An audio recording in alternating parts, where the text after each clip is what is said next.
What do you need to know about kyphosis surgery?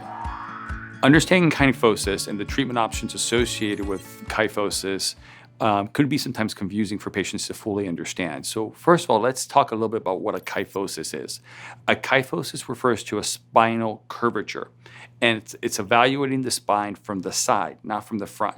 And it's a backwards curvature that bends away from the center of the body. It's a backwards or a reverse C shape.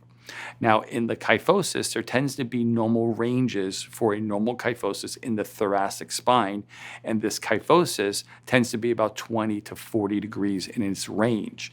Now, a kyphosis or hyperkyphosis, when somebody says, I have kyphosis, what they're trying to say is, I have hyperkyphosis, and it's when that number in the thoracic spine extends beyond that normal range of 40 degrees, something like 50, 55, 60, 70, 80, 90. When you get to these types of numbers, you're diagnosed with something called hyperkyphosis, but very oftenly it's shorted as the person has a kyphosis. That means they have an extension, a bigger range than they're supposed to have. Now, the kyphosis actually can affect different areas of the spine. It can affect the cervical spine. The cervical spine, you're supposed to have something called lordosis, where it actually bends forward. Well, it can actually bend backwards, and it can be called a kyphosis. But normally, a cervical spine wouldn't be referred to as a hyperkyphosis because you're never supposed to have a kyphosis being normal in the cervical spine. In the lumbar spine, you're supposed to have a lordosis as well. It can also bend backwards, and you can also be diagnosed with a lumbar kyphosis. But most people, when they talk about hyperkyphosis, what they're talking about is the cervical spine is extending beyond its normal range of 40 degrees to something like 50 or 60 or 70 or 80. Now, what are the symptoms of kyphosis? Well, first of all, it's excessive rounding of the upper back and shoulders, where you tend to be rounded and going forward. This condition can also be referred to as something called round back or hunched back. And the first symptom is posture. You tend to see a postural misalignment. Now, kyphosis tends to affect boys more often than girls, especially during growing. And kyphosis can also develop in late-stage life as a result of bad ergonomics, injuries, a non-maintained spine, which can lead to the spine curvaturing forward in this forward position. Unfortunately, because of technology and daily life, so much time we're spending sitting now versus moving, we're seeing this type of posture occur earlier in life because of this our constant use or repetition over time that what's leading in front of computers and laptops. In addition to the postural misalignments, it can lead to pain because your spine is inefficient at carrying itself when it has a rounded back.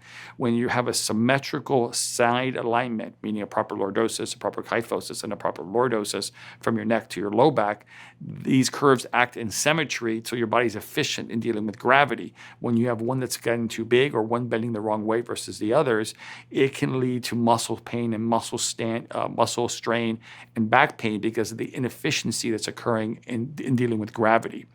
It can also cause a inefficiency or difficult in standing or sitting for long periods of time because your body isn't efficient. It can lead to fatigue, and your body doesn't have the endurance normally. And it can also affect the way you walk. It can change your gait. It can lead to improper balance because your body isn't properly aligned. So when we see these types of things, we're definitely concerned about the kyphosis progressing, and then it progresses to the point where maybe you would need surgery. And kyphosis surgery, unfortunately, is an invasive surgery. It's where they commonly use something called rods and screws and bone grafts to something what we call spinal fusion. It involves fusing multiple vertebrae together. How many vertebrae will depend on the size of kyphosis and exactly where it's located. And the goal of this kyphosis surgery is to, first of all, prevent progression, prevent from the kyphosis from increasing. Now, normally they can do some reduction when they do this kyphosis surgery, depending on the age of the patient and the size of kyphosis. But the goal is they're removing material from the spine. They're trying to move the spine closer into a normal alignment. Then they're using rods and screws to help hold the spine and then they're using bone grafts to actually fuse the spine together so it becomes more of a permanent fusion that doesn't require the screws and rods to maintain that position, even though majority of the time those screws and rods are left in the spine. Like all surgeries like this, there's risks involved. Number one is going to be you're going to lose function of the spine. The spine is no longer going to move where it's supposed to move because now it's fused. It's kind of like getting your arm and fusing your elbow and saying, okay, now your arm is straighter, but you can no longer bend it, and now saying that you now have a healthier arm. Your arm is straight, but you lose function. So it's a non-functional approach because they're just fusing the spine completely together. Unfortunately, the costs associated with something like this, kyphosis surgery, can be anywhere from $140,000 plus. I think the average would be something like $175,000 to $200,000, but that would vary depending on the complications associated with your surgery and what would happen afterwards.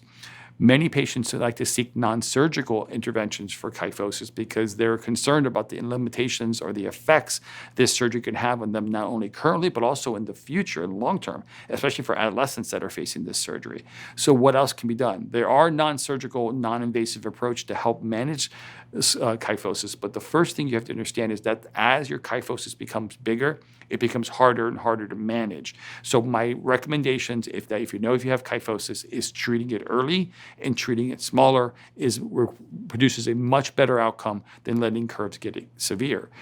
Unfortunately, the majority of patients that I see in my clinic are already facing that surgical recommendation. They already said, okay, you now need kyphosis surgery, and then they go looking for options, and that's normally when I get the call.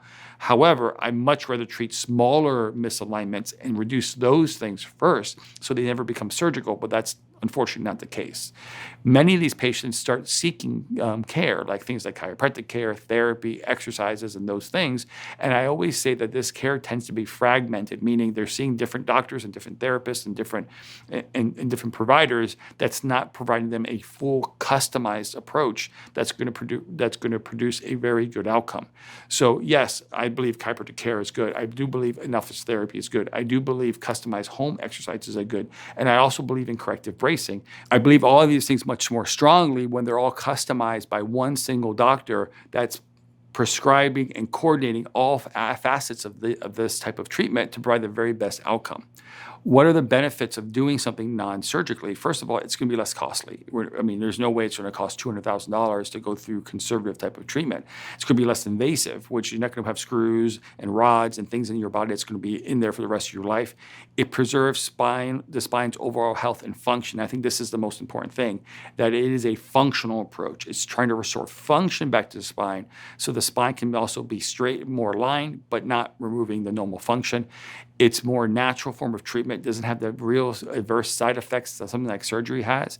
And of course, without these high side effects, there's less risks. And when there's less risks and you can get positive benefits, you're getting the best of both worlds. You're improving function, you're reducing the state of the problem, and with very low risks, this is what you want out of treatment typically. And when that doesn't work, typically you would move into something more invasive like surgical results. But in the treatment of kyphosis, it's normally done the other way. It's like there's nothing done, and then when it becomes severe, okay, now we're going to recommend surgery, where we definitely recommend being more proactive. More proactive non-surgical treatment options can help you prevent from ever having to face surgery to begin with. And we know non-surgical treatments can reduce kyphosis, they can realign the spine, and they can preserve the natural flexibility and function of the spine, improve posture, reduce pain, and really reduce what's actually causing all the discomfort and the problems without the invasiveness of surgery. And that's why we're a big proponent of that type of treatment option. Thanks for watching. I hope you found this information helpful. If you'd like to hear about other topics and information on scoliosis, type in the comments below and let us know. And finally, subscribe and hit the bell icon to be notified of when we publish content. Thanks.